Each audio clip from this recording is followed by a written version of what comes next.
A safer gun?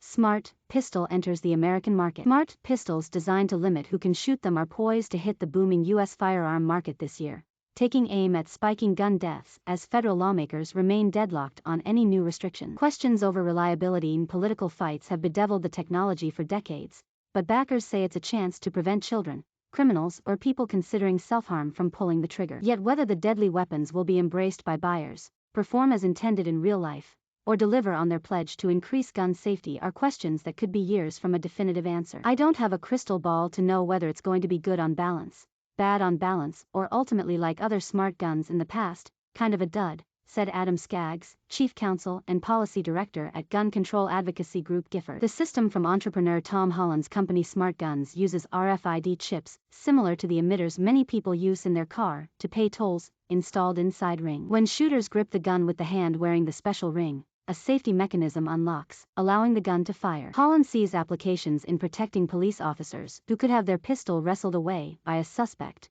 or parents worried their kids could find their firearm. This is only about gun safety, he told AFP. For those consumers that want a safer gun, they can have access to this if they feel they have the need for lethal protection on their property. He expects his pistol, which he said is being tested by some police in the United States, to begin selling to civilians by April or May. Any sales would arrive in an unprecedented context in the United States, where some 40% of adult Americans live in a gun-owning household, according to the Pew Research Center. Firearms sales set a record in 2020, with nearly 23 million sold, according to the Small Arms Analytics forecasting consultancy. Following racial justice protests and the onset of the pandemic, the United States saw in 2020 its biggest rise in homicides since national records began in 1960, though overall levels of killing remained below the 1990s. The recurrent horror of America's mass shootings provoke intense bursts of attention, but over half the roughly 40,000 annual firearms deaths are suicide. Ginger Chandler, the co-founder of smart gun maker LodeStar Works, said the user authentication steps are a physical buffer against accidents, suicides, and crimes, and a psychological barrier. In times of stress, somebody who is authorized is going to pick up the firearm, but they have to do that step, she said. Maybe it makes them pause and go, hey,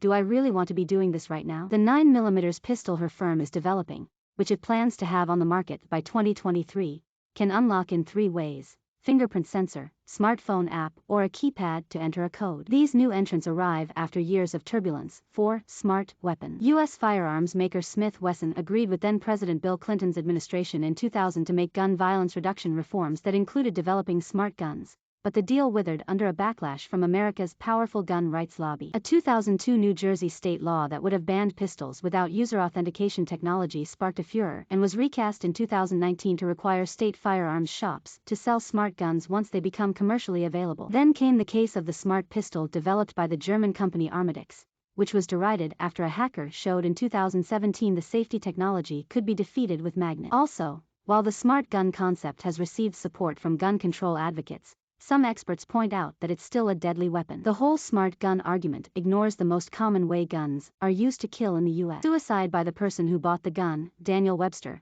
director of the Johns Hopkins Center for Gun Policy and Research, told AFP in a statement. Yet the technology has an appeal, especially as political polarization appears to guarantee no new federal restrictions on guns in the near future. LodeStar co-founder Gareth Glaser said the company has tried to stay out of the politics of gun rights, and their product seeks to avoid that debate too. It's a workaround, he said. We would really rather the government stay out of it and allow the consumer to make the choice.